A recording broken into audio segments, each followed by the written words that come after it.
Bonjour et bienvenue à tous. Aujourd'hui, on va parler de Tenet, qui est un film vraiment génial.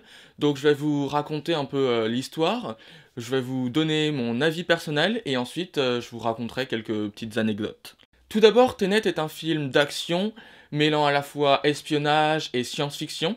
Il a été réalisé par Christopher Nolan, il est sorti en 2020.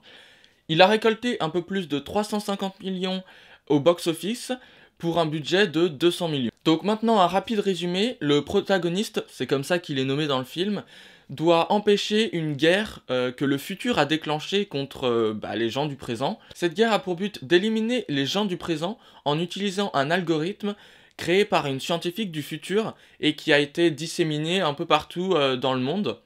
Et Stator, l'antagoniste un peu de cette histoire, va essayer de rassembler toutes les parties de l'algorithme pour détruire l'humanité présente. Donc maintenant, mon avis personnel, malgré un scénario un peu complexe, je trouve que ce film vaut vraiment le coup, car c'est du grand spectacle et c'est quasiment 2h30 d'action. Alors bien sûr, il faudra peut-être le revoir une ou deux fois de plus pour bien comprendre l'histoire et saisir tous les petits détails. Mais franchement, comme je le disais, il y a beaucoup d'action et on s'ennuie pas. Mais on voit bien que ce film est une machine de haute précision et que chaque détail compte. Il faut être attentif quasiment tout le temps. Et au-delà du scénario, je trouve l'inversion de certaines séquences bluffantes car c'est très esthétique et puis ça nous fait rêver. Pouvoir prendre un pistolet ou un objet juste en pensant qu'on l'a lâché, c'est juste fou. Et puis finalement, c'est le but de tout film, de nous faire rêver et de nous faire nous évader, et je trouve que Tenet le fait à merveille. Bon, maintenant, passons à l'anecdote. C'est sûr que quand on a le budget de faire se crasher un avion sur un entrepôt, il a intérêt à être bon le film. Oui, Christopher Nolan a réellement acheté un Boeing 747 pour le faire cracher sur cet entrepôt. Bon, après, le résultat est très réussi. Il y a quand même quelques faux raccords. Les trains qui passent et qui repassent comme ça, il y en a un qui est parti là-bas et qui revient de l'autre côté. Il aurait peut-être pu se débrouiller pour que ce soit un train relativement uniforme et que ça se voit moins. Parce que je trouve que c'est quand même dommage et ça se voit vraiment beaucoup. Après, c'est juste sur une scène, donc bon. Après, je le vois mal dire hey, vous pouvez reculer le train? Il faut la refaire.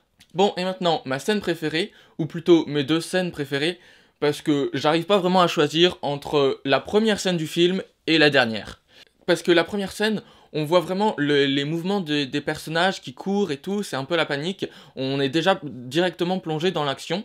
Et puis quand il fait un travelling sur le personnage qui court, j'adore.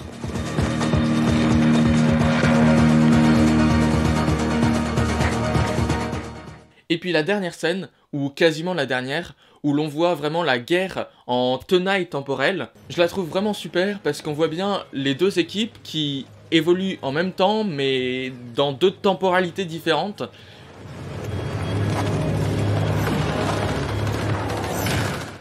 On voit bien l'organisation quand les deux équipes tirent sur un immeuble pour que finalement il reste effondré dans les deux temporalités.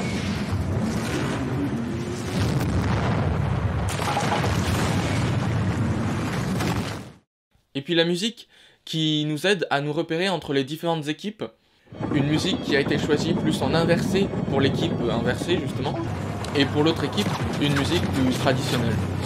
Donc pour conclure, j'ai vraiment adoré ce film et je vous conseille de le voir ou même de le revoir si vous n'avez pas vraiment tout compris. Et je vous dis à plus pour une nouvelle vidéo.